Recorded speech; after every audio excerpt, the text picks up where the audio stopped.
So, John, I can't remember, you and I talked about this, but I ended up voting for both the first and the second. I was I probably a remember. very small number, and you raised some very, very good points about your concerns about the first charter amendment. And Was I proven right? Was I proven right ultimately? well, so at least in part, the proponents, and I was one of them, for the first charter amendment said this is an executive mayor legislative council. But what got left out? What was left out was this quote unquote complete power of the mayor over the police department. So if we're for an executive mayor and a legislative council, does that apply to the police department?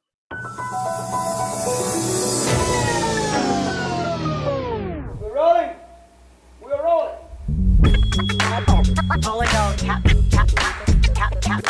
This is a real thing. Real thing.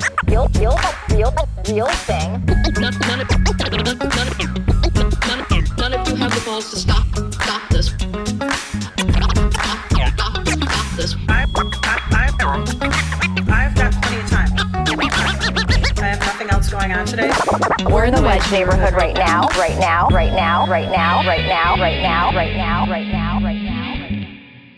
When I ran against Walt Dietzick in 1993 and lost, I'm aging myself, but we had one precinct captain go to each polling place, drive over, come back, and they'd have a slip of paper and announce what the results were. It was a far more exciting way to receive election results than on the computer, which is very impersonal and harsh.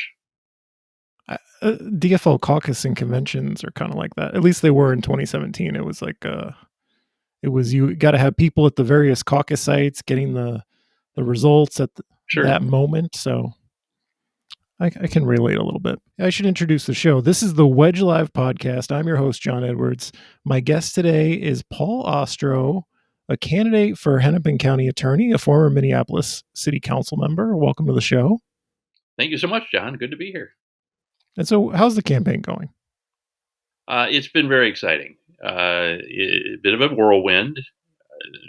The decision-making process was probably over a good 30, 60-day period at least. I think the other candidates would probably tell you that there's a real sense of, trying to think of the right word, relief, maybe, accomplishment, which sounds a little strange, when you actually make that decision to join the campaign. So that's when the hard work starts. Well, it is when the hard work starts, but literally when the press release went out, I can't tell you what a great mood I was in, because I've had several people, and I've run a lot of campaigns before, but that initial step and feeling good about that initial step, it's a good feeling when you're in.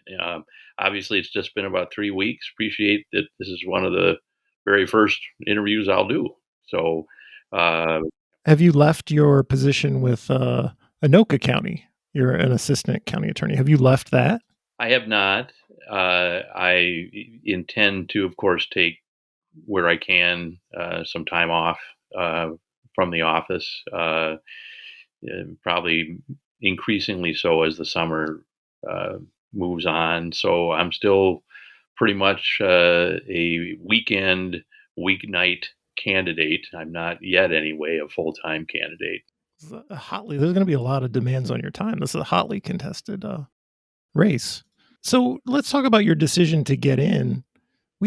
I thought we had 4 candidates. It felt like a lot. I've talked to them all. And it seems like a wide range of biographies and qualifications. We've got the prosecutor, the progressive prosecutor, the career public defender, the city council member, the state legislator. And so I wonder if you surveyed the candidates who are running and decided, I have something in particular to bring to this. What was your decision process like? Why did you decide to get in? I think one of the most important questions any candidate should ask themselves is, are you most excited about campaigning? Are you most excited about achieving a certain position, or are you most excited about doing the job? And I think more than any other office that I've run for, it's the latter of those that gets me excited. It's the doing the job, because I think there's an incredible opportunity at the county attorney's office to proactively solve problems. And what I see is missing in so much of our politics now, certainly, is a problem solving mindset. We've talked a bit about this last time I was on, but I do think, frankly, both the right and left can get involved in theatrical politics however well intentioned, certainly a lot of well intentioned uh, passion on the left has been generated. But at the end of the day, the question is, how do you actually solve the problems? And my sense of the Hennepin County Attorney's Office is that there's an incredible amount of potential there that's not being realized. When I did look at running for this campaign, frankly, I don't think I'd be a very good legislator. I know I'm not a very good partisan. Uh, this is a position that I think uniquely fits my background and experience.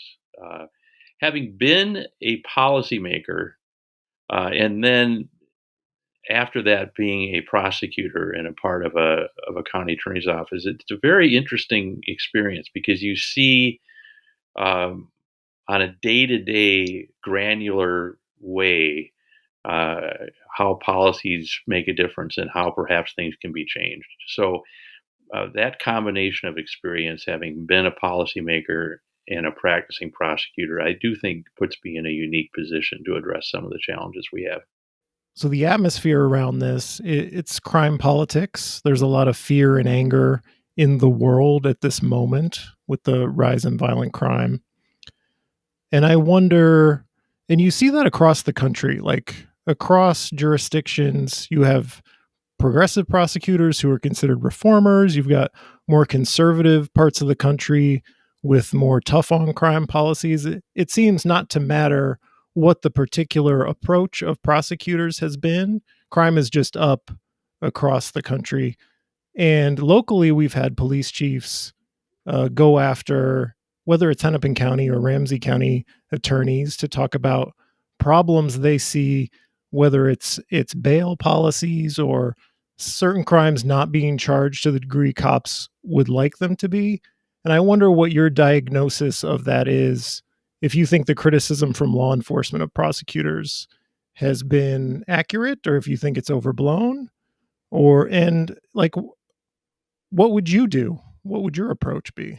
How would you, what would your role be in keeping people safe and tackling the violent crime problem? So, first of all, John, I hate narratives. When I was growing up, one of my father's favorite words, but least favorite things, were what he called the paradigm. And I think we live in a world of paradigms. And so, uh, for example, if you're a Democrat now, you can't talk about accountability because people are going to think you must be Republican or you're too conservative. If you're talking about having to penalize or lock people up, some people need to be locked up. That's true. On the other hand, if you're a Republican, God forbid you'd ever say anything about rehabilitation. God forbid you'd ever talk about social issues or the reasons that we have crime. There were kind of parallel columns by Melissa Hortman and Paul Gazelka. All due respect to both of them, they both fit that paradigm. So we got to break out of that. I mean, there are, and a big part of that is I'm a big believer in absolute transparency. So I'm frankly a huge critic of what's happening in Minneapolis, where the public safety conversation now is behind closed doors. I don't know if any value will come from that. So, I think police chiefs, if they have concerns, they ought to have, a public meeting with other parties to talk about it. I think if people in the community have concerns, the county attorney should be publicly meeting with them and let those grievances be added. I think there are ways in which our system is too harsh, but I think there's some other ways in which the system's not protecting us. Let me give you, one example is, we have a pretty small number of violent juveniles that are causing a tremendous amount of fear, anxiety in the community, and it's a small percentage. But we have to find ways, frankly, that we can confine those juveniles, but at the same time have programs that are going to serve those juveniles, whether it's based on addressing their trauma or other issues they have. But some of those are going to require confinement and not releasing them back into the community. That's just reality. Um, on the other hand, what we have in Minnesota is we're really not a mass incarceration state. That's not actually true. And this is where a lot of the language just gets kind of thrown around. What we are is a state where we have a ton of people on probation that probably shouldn't be on probation. And what's the consequence of being on probation, especially felony probation? You can't find a job, can't find a place to live, you can't vote. So I want to really tackle those collateral consequences. I want to bring, I think, first-time drug offenders. I want to bring a program to Hennepin County, which is pre-charge diversion.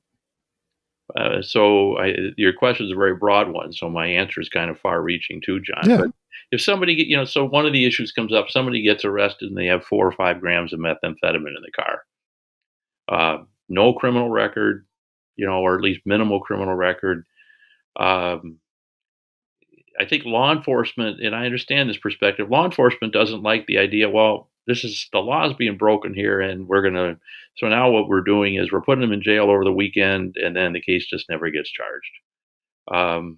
That may sound like the compassionate thing to do in terms of reform, but I think what might both address public safety and ultimately be more compassionate would be, again, a program what we call pre-charge diversion. What pre-charge diversion is, someone isn't even charged with that crime, but they are required, they're offered the opportunity of a diversion. They get a chemical dependency evaluation. They have to comply with the requirements of that chemical dependency evaluation. They have a certain amount of supervision, and if they in fact do what they need to do, no case is ever charged. So that's just one example of the kind of, I think, the way we can be compassionate, but we can also address the public safety issues at the same time. But most of these issues are not going to be solved by one formula or the other. Each issue is going to have a unique solution, and it's not going to fit into a left-right analysis all the time. There are going to be times where I'm going to agree with law enforcement, times where I'm going to disagree with law enforcement. But I think what I will bring is an unrelenting search for the truth, to be frank, wherever that leads us. And sometimes that may lead us in a place where people on the left aren't happy, and sometimes it's going to definitely lead us a place where people on the right aren't happy. And that's why, even though I've been a lifelong Democrat, I do not believe the county attorney's office should be a partisan position, frankly, and that's why I'm not seeking any endorsement. Oh, you're not seeking the DFL endorsement? I'm not seeking the I didn't endorsement. know that. I mean, people will say about the Supreme Court that it should be nonpartisan. People talk about courts as if it's nonpartisan, but nothing is ever totally removed from politics, right? Everything is political. Nothing's removed from politics, but let me frame it this way. If I'm in the state legislature, probably I can't go anywhere or say anything or do anything for 5-10 minutes without party labels being extremely important. It's how the place operates. Right. I can honestly tell you that in 12 years as an assistant county attorney, working, with weekly lunch meetings with our county attorney, never once has it come up, are you a Democrat or a Republican? What's the Democrat or Republican thing to do? So you're absolutely right. It's awful how politicized the United States Supreme Court has become. But I can tell you, I honestly don't know the politics of any of the judges I appear in front of. And so there's this real disconnect in my view. I can also say that I sometimes really do wish people had a chance to be in court. Now, I've heard in Hennepin County that there's a toxic relationship between the Hennepin County Attorney's Office and the Hennepin County Public Defender's Office. And that is the polar opposite of what we have in Anoka County, and what we should have. I could tell you some of my best friends are members of the Public Defender's Office, and I can't tell you how many times, John, we're back in the courtroom in chambers, and you'd be surprised how often the prosecutor, the defense attorney, and the judge, from different perspectives, really want the same thing. The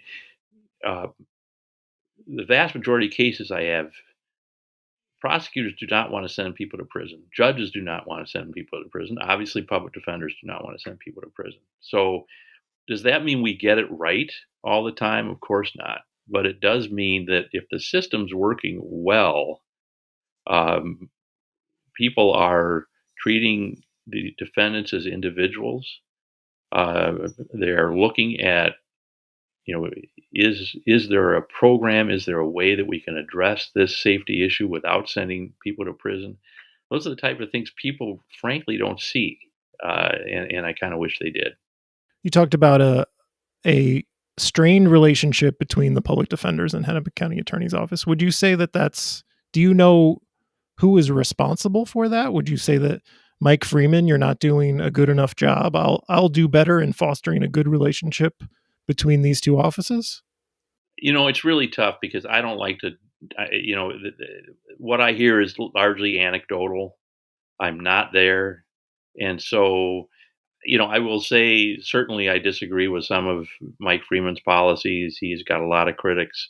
One of the things I don't want to do is just fall into the trap of throwing Mike under the bus, because when someone's not running for re-election, that's the easiest thing to do, right?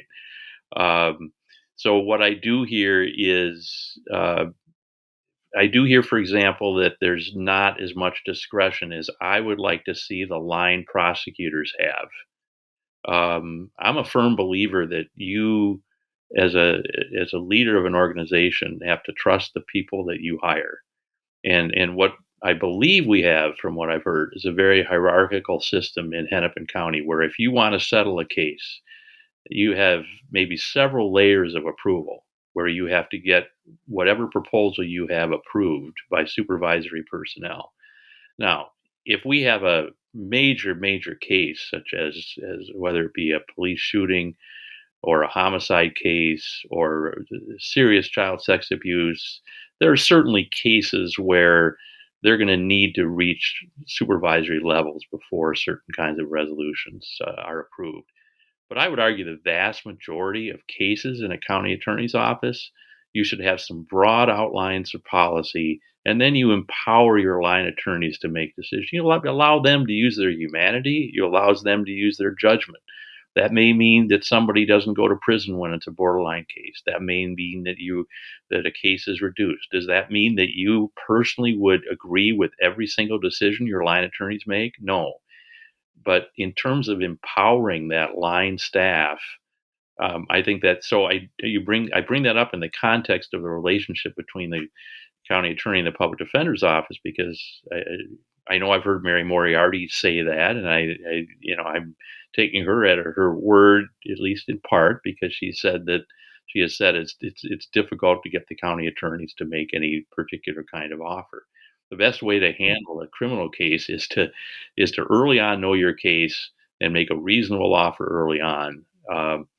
But I do think, I don't know what the current conversations are, but there need to be ongoing conversations between the public defender's office and the county attorney's office. This is a matter of course. I was the chair of something called the Criminal Justice Coordinating Committee when I was on the city council. And I don't know how active that is anymore, to be honest with you, but we had public defender, we had corrections, we had the county attorney's office, we had the chief judge. we had all the different players in the criminal justice system meet on a monthly basis to share information and try to come up with some joint resolutions to problems. And those are the kind of things that we need to do. Do you have some specific reforms in mind, whether it's just, for example, I'm not going to prosecute drug possession crimes anymore. I'm not going to do it. You have that discretion. Like, obviously, it's still a crime, but you could decide I'm just not going to do that, or related to bail policies, or Sure. any specific criminal justice reforms you have in mind that you'd like to put in place if you get elected. So let me jump in first with the drug offenses. In Anoka County, I was a part of a group of prosecutors, and we decided that we would start charging certain cases as gross misdemeanors instead of felonies that have certain smaller amounts of narcotics. We decided that we used to have something called a trace case.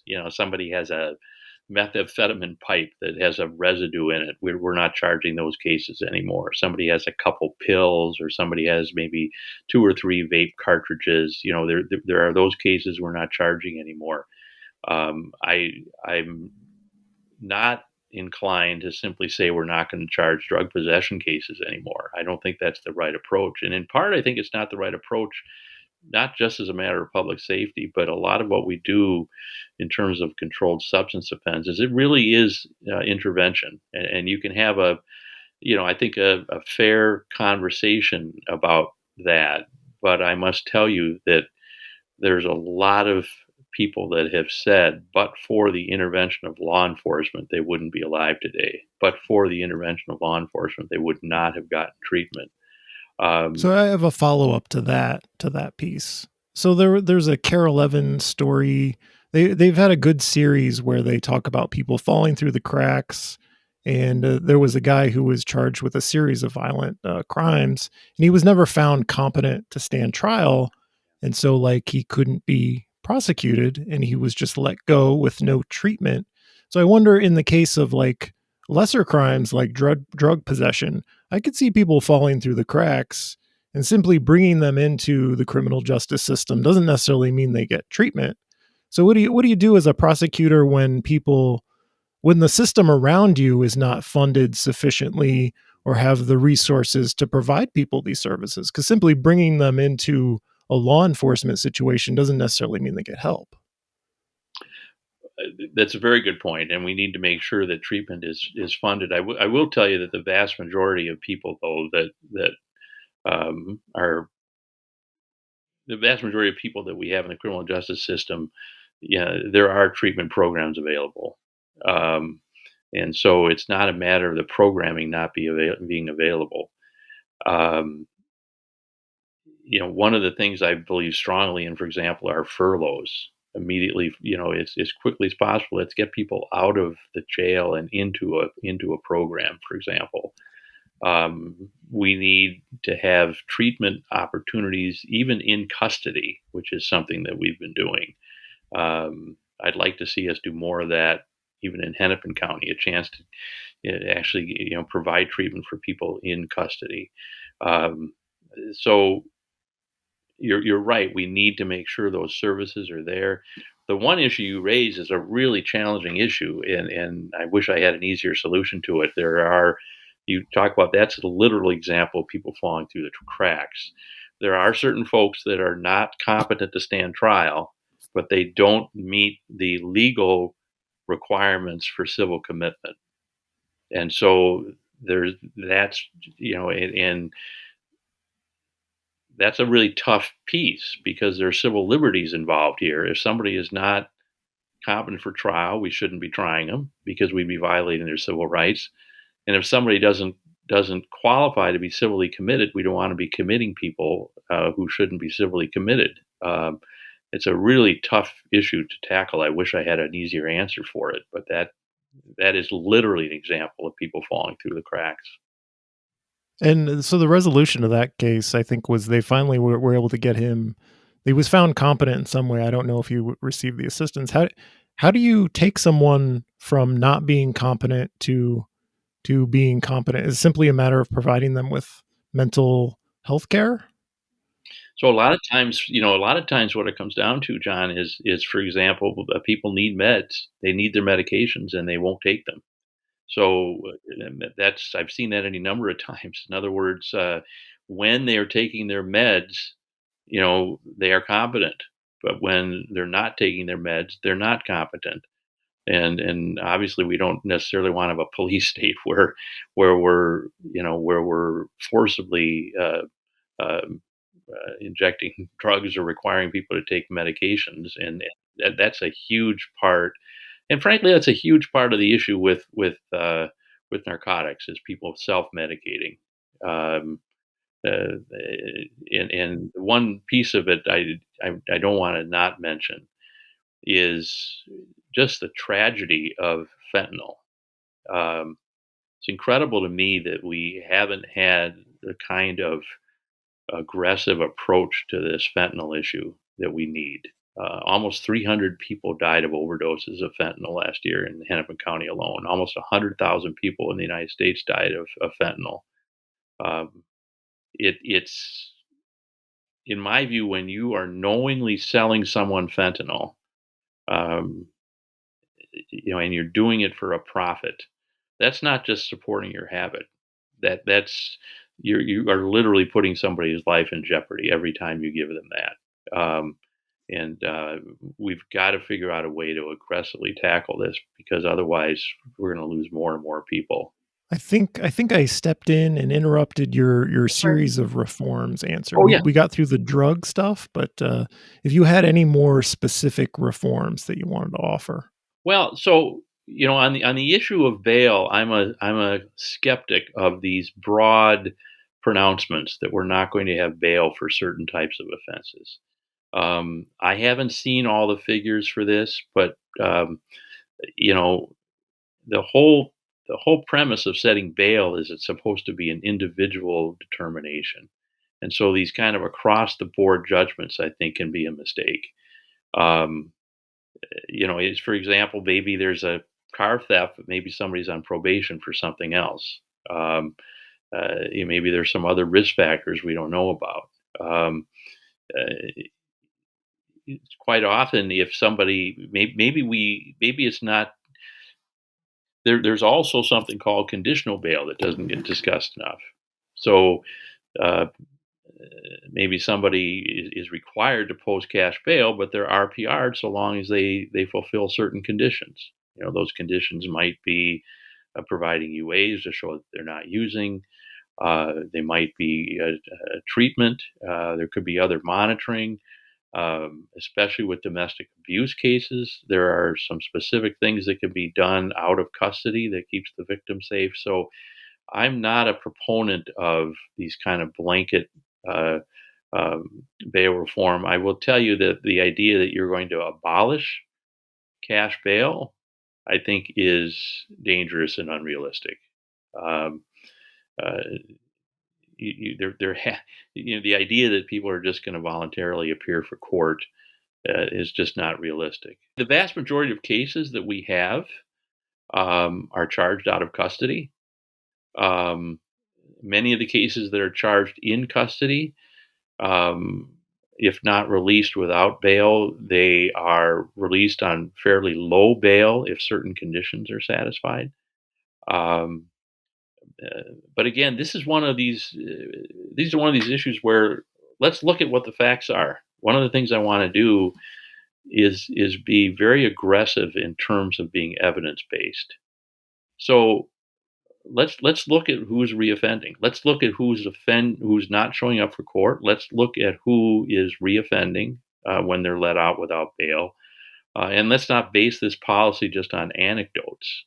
But let's. I just wonder with bail, it's a matter of your ability to pay, and like if I'm a wealthy person who is a danger to the community, I can pay to get out, and I don't think that makes me less likely to pose that threat to the community. I don't know. I'm not well versed on this issue. It just seems like if somebody shouldn't get out of jail because they're a threat, they can be held, and we can find ways to not have that disparity related to people's ability to pay to get out. I would really be intrigued if we could ever have a system that would that would set bail. I know they do this in European countries. In European countries, I know I've heard there's some places where if you're a multimillionaire, you may have $50,000 a ticket, and you might have a ton of bail compared to. So I'm not sure how we do that, John. I think that's a very fair argument that we have to look at. Um, but I think sometimes passion drives absolute policies because that's how you generate passion. So, do we look at bail and the disparate impacts? Absolutely. But do we simply abolish it? No. When you look at the different reforms, I would approve of and before. One of the things I want to do is really have an emphasis on procedural justice for defendants. I have a strong belief that if you're a prosecutor, you're an officer of the court. You're not on a team. You're not it's not about winning or losing. And I think this is difficult sometimes in a competitive type of profession such as the law. But at the end of the day, as flowery as it may sound, you really are a minister of justice, and so you need to be an advocate for the rights of the defendant yourself, because that's, I think, part of your sworn duty. And let me give you one example of this. Right now, I was going to say I am a part of a lawsuit. I resigned from a board I'm on because they understandably want to not be in any way connected to politics. But it's an organization called the Committee on Government Information, and the ACLU is representing that organization that I was a part of in a lawsuit over the use of coaching in Minneapolis. I will tell you right now, if elected county attorney, regardless of how that lawsuit turns out, I will make it clear to the court and to the defense bar that if there is a sustained violation of a Minneapolis police officer that in any way could be relevant to the case, and that could be a lack of credibility, it could be if it's a violent interaction with law enforcement, it could be previous violations of the police conduct having to do with excessive force. If they're sustained violations, but they're not public because they quote unquote coached, the defense attorney is entitled to those. And that, I guarantee you, that's going to cause some consternation. But that's my obligation as a prosecutor. That those defense attorneys have a right to that information. So I'm going to be very aggressive on these Brady issues because, again, I can't judge. I know there's been a lot of concern about those issues expressed in Hennepin County, and I think those are very important in terms of reforms moving forward. Let's talk about so the killing of Amir Locke a couple of weeks ago in a no-knock raid. I assume you are familiar with the MBD policy and have seen the body cam video. Do you see anything there that rises to a criminal level, or do you think that's an MPD policy problem and we need to ban no-knock warrants? From a criminal prosecution case, I think the honest answer is that it's likely to be an extremely difficult case to prosecute. But I don't think that's the heart of the issue, frankly. I think if we really want to solve these problems, we need to look at at really the total lack of transparency and accountability.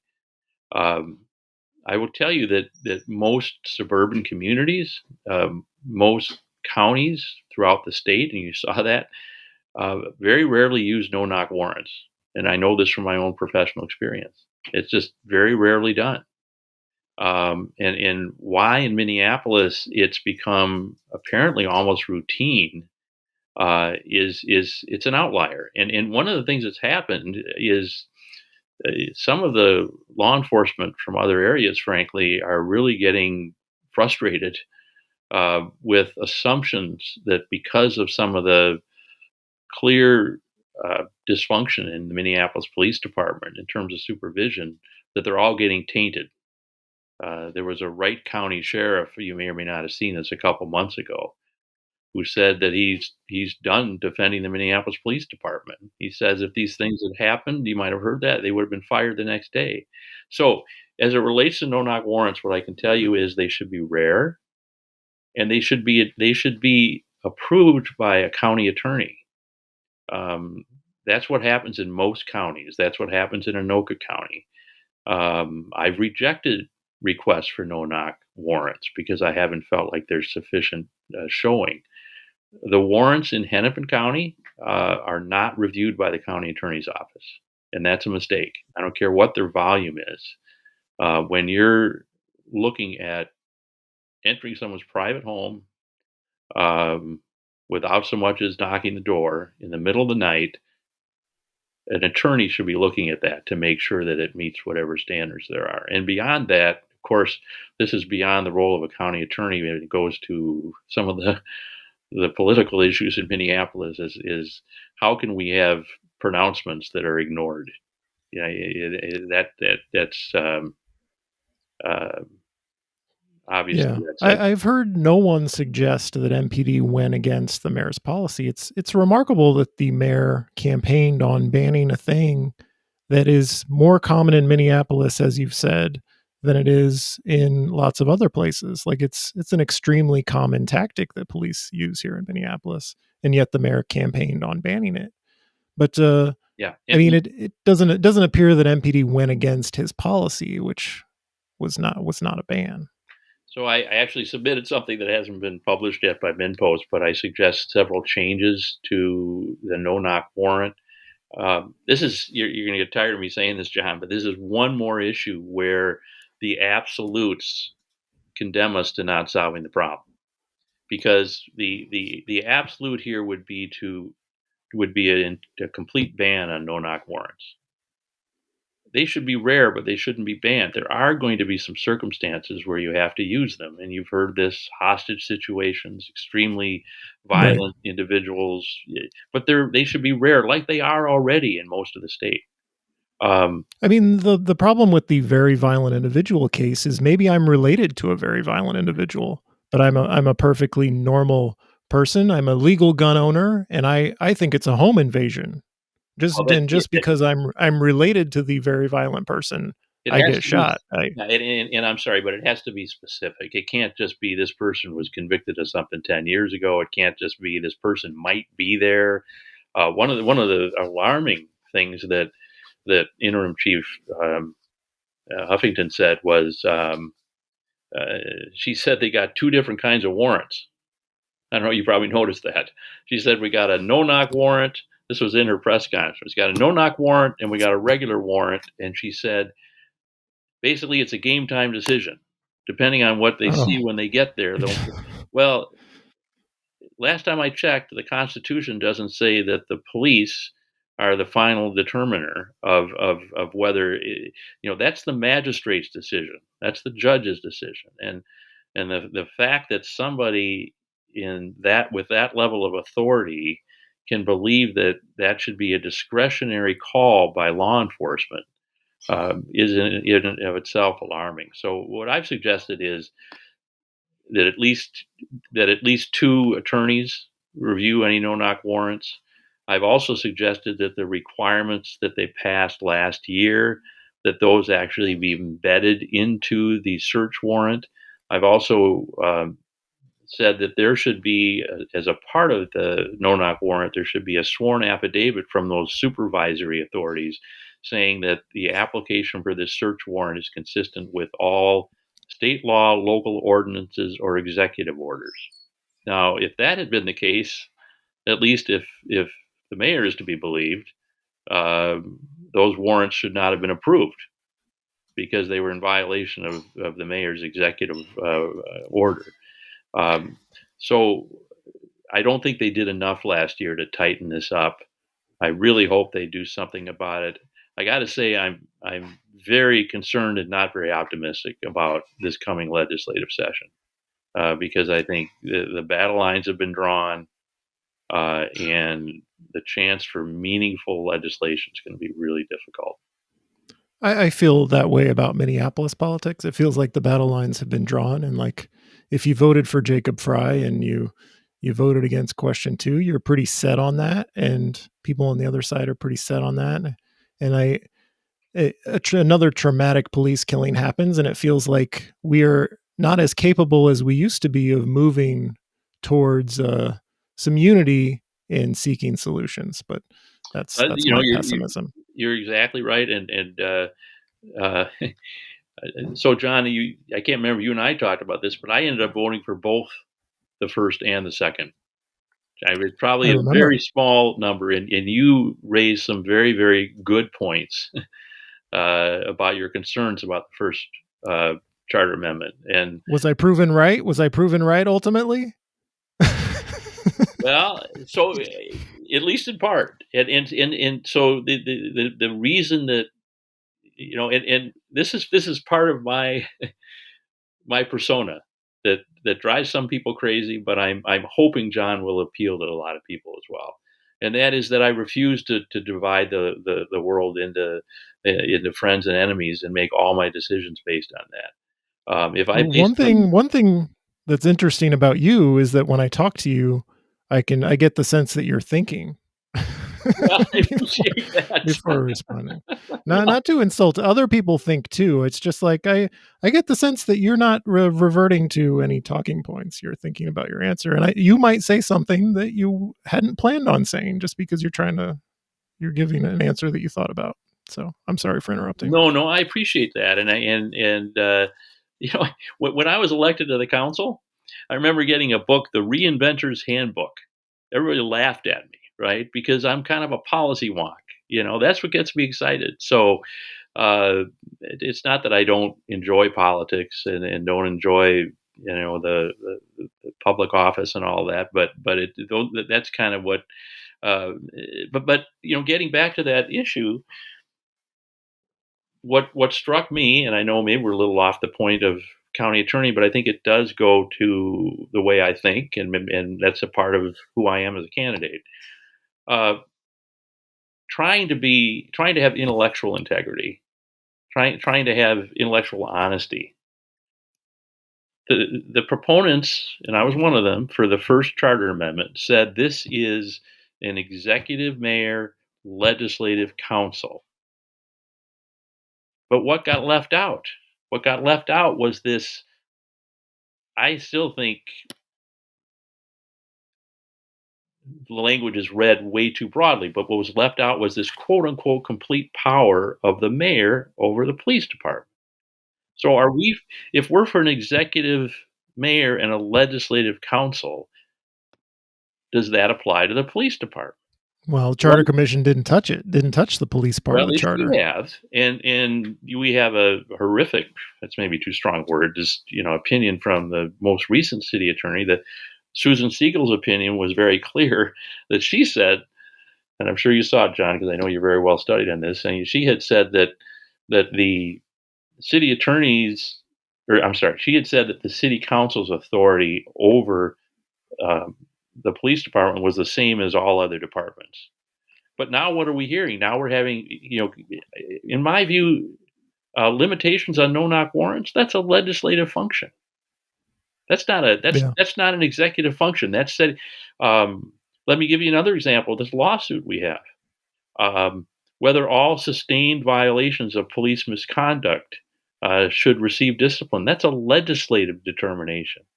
And so basically now, in the wake of all of the concern people have, there's this notion that one individual, who frankly many have lost confidence in, has 100% of the executive and the legislative authority over the police department. People paid a lot of attention to the funding piece and the idea that, police are going to lose all their funding, which never seemed realistic to me, because that's a city council political decision. And the idea that you're going to get a majority to remove police funding to any significant degree just never felt all that realistic. But the bigger point is the legislative control, the policy control that was in question too, that kind of got overshadowed. And so things like less lethal weapons and no-knock warrants and all these police policies, and that kind of got lost in the shuffle. But let's move on to another case, Jaleel Stallings.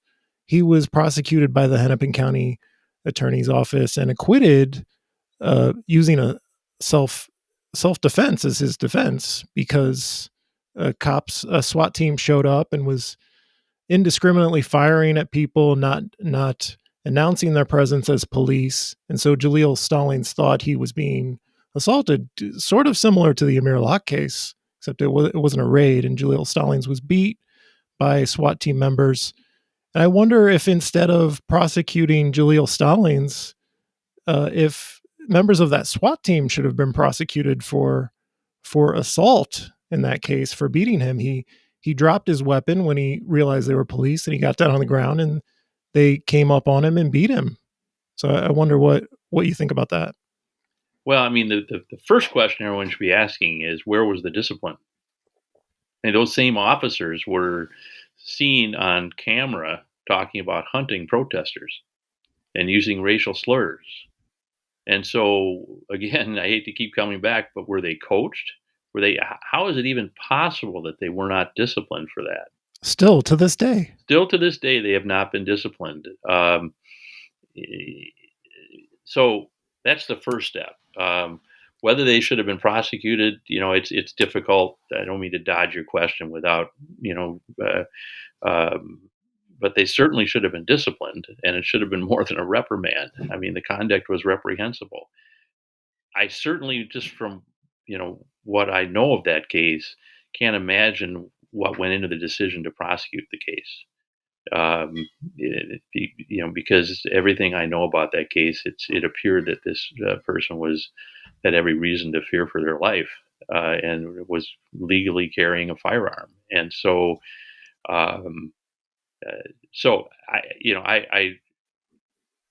those issues of discipline, I can't control those as county attorney. What I can control as county attorney is to make it really clear to every law enforcement department, if I don't believe in a Brady list. I know one or more of the others running for this office think we should have a Brady list. I'm not a fan of that. Explain to listeners what a Brady list would be. Explain it to me. Yeah, well, Brady list. Yeah, sorry. A Brady list is basically, these officers we will not call to testify because they're not credible. What I would do is make sure that defense attorneys have that information. Those officers are going to have to respond on the stand when they're cross-examined about things they may have been untruthful about. But I don't think we can.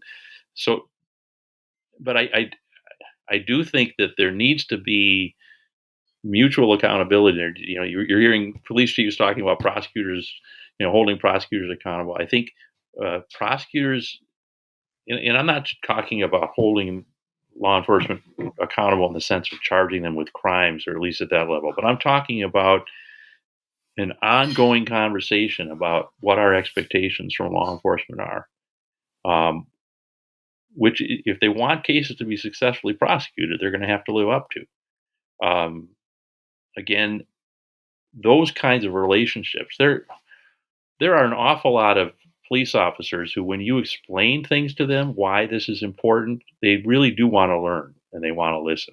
And I think that attorneys can be a significant part of police reform in terms of making sure that those officers understand and respect what the rules are, why it's so important they're followed. I do think that you have that. So as a prosecutor's office, you work with the police closely. You look a lot of body cam footage.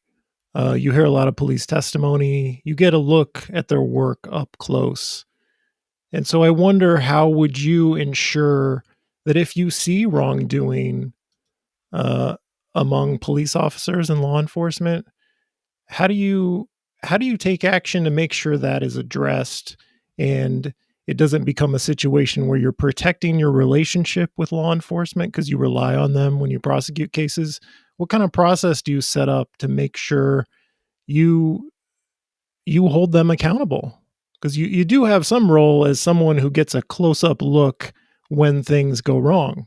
I think you need to, and this is where the individual disciplinary process in the police department is so important. I think you need to report those things. And I think you need to, if you know that an officer has lied on the stand, if you know that an officer, if you see excessive force, those things need at a minimum to be referred to that law enforcement. Law enforcement needs to know you're going to do that. That's the first step. I'm more skeptical of the notion that the county attorney's office will hold that officer accountable. Certainly, you've got police shootings and serious offenses, but you've got a lot of situations that aren't going to rise to that level.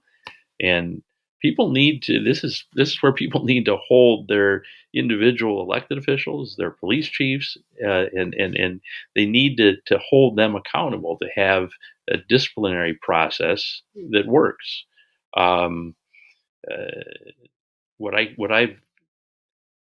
The piece of this I'll never completely understand, John.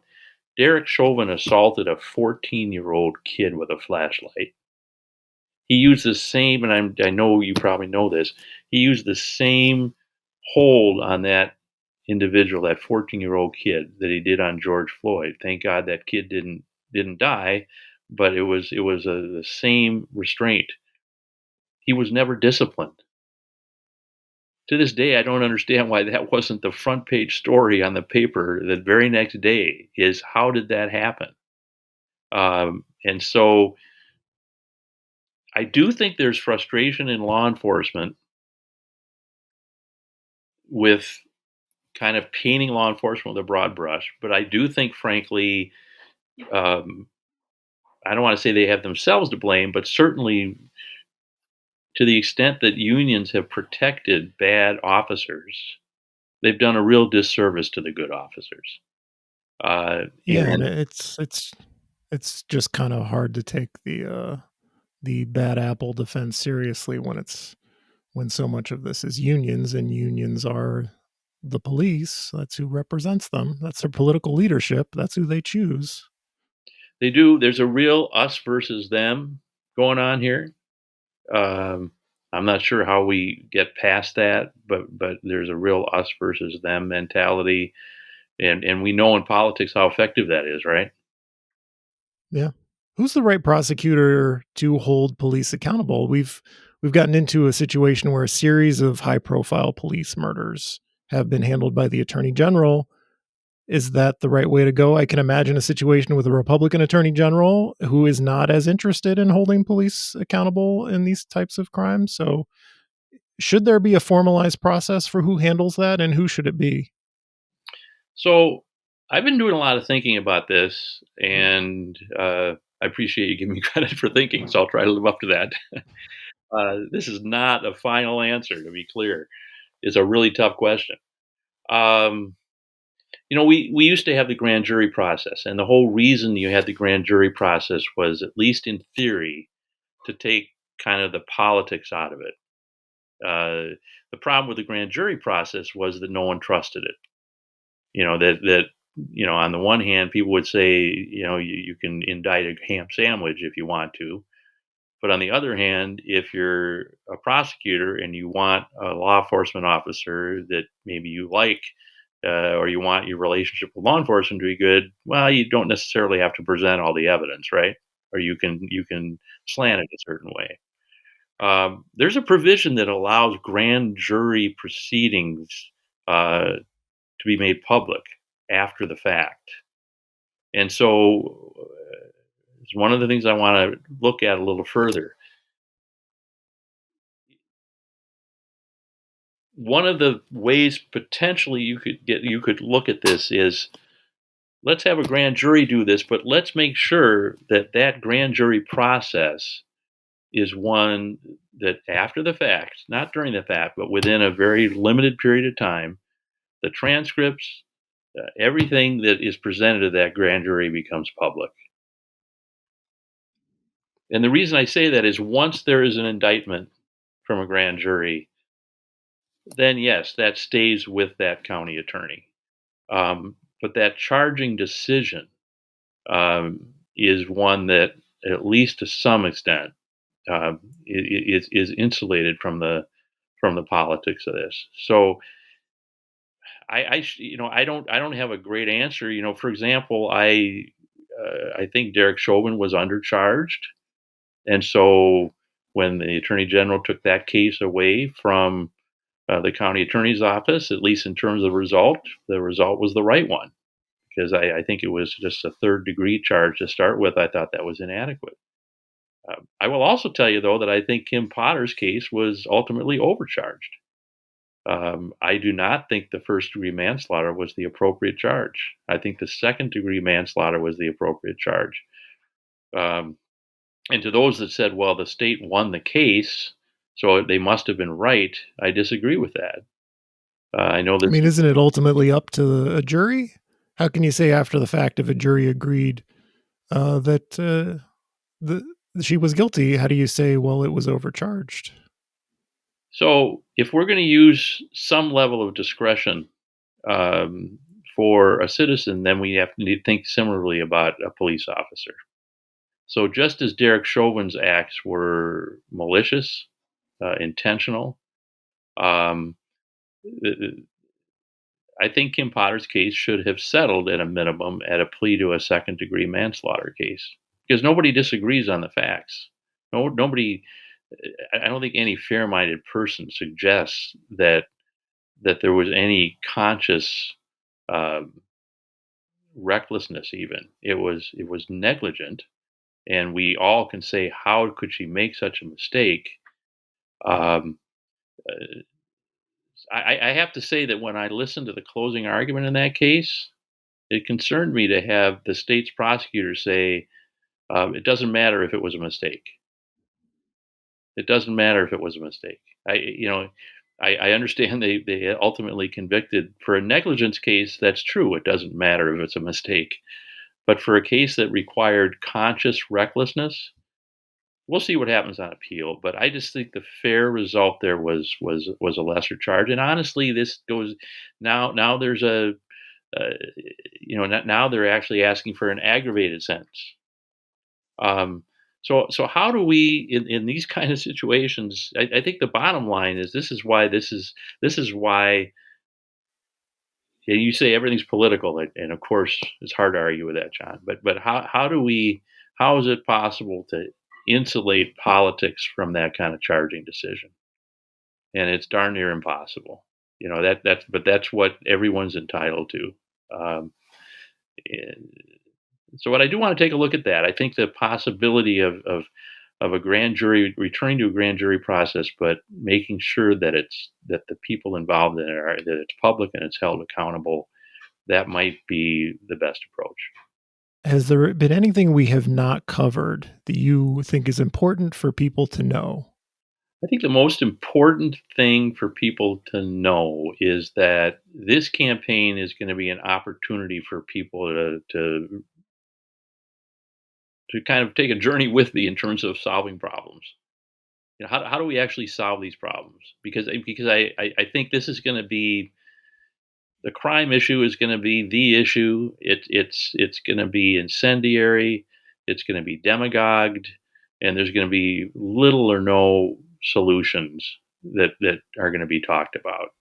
And if people want one oasis from that kind of partisan warfare, where we're actually looking at how do we work together to solve these problems, how do we reform the criminal justice system while still keeping us safe, and engage in what you do, in terms of it's not conventional political wisdom, John, because it's supposed to be catchphrases and all of that. But if people really want to roll up their sleeves and look at how we work together to solve these problems, then this is the campaign they want to be involved in. And if they want that kind of a leader, this is a partnership I'd love to have with them. I've been a little surprised. We don't really have the bomb thrower candidate out there yet, do we? Well, there's 6 candidates. I don't know much about the 6th candidate. Sure. But it feels like we don't have the firebrand, conservative, tough on crime candidate. feels like we have progressives and people who are a little more moderate, and Sure. nobody's stoking the fear yet. Do you expect people to start stoking the fear? That's fair. I guess I'm looking at the legislative races, so maybe Yeah. maybe the same point could be made by the other participants in this race. No, you can still claim to be an oasis. I'm not trying to challenge your thought. It just occurs to me hearing that I would have expected more fear politics in the race for Hennepin County Attorney, which could still come. It could. The Republican Party is broken, and certainly is broken in Hennepin County. So is it possible someone will run as a Trump acolyte, which is really the only kind of Republican that can run? I think anyone looking at that logically would realize that they're not going to get to 51%. I hope we have a lot of chances for forums and interaction, because I think there's a lot of people are interested in crime. People are interested in public safety. They're interested in reforming the system. And I really think people are hungry for kind of, really rolling up our sleeves and how can we actually solve these problems? What are some of the third ways we can do? It's always either tough on crime or, just like I was saying when we started, just the either or. There's a lot of room for agreement. There's absolutely a lot of room for agreement that I'm hoping to find in this campaign. Paul Ostrow is a candidate for Hennepin County Attorney. Thank you so much for joining me. Thank you, John. It's been a great conversation. I appreciate it. I'm your host, John Edwards. This has been the Wedge Live Podcast. Thank you for listening. This is a real thing. Real thing.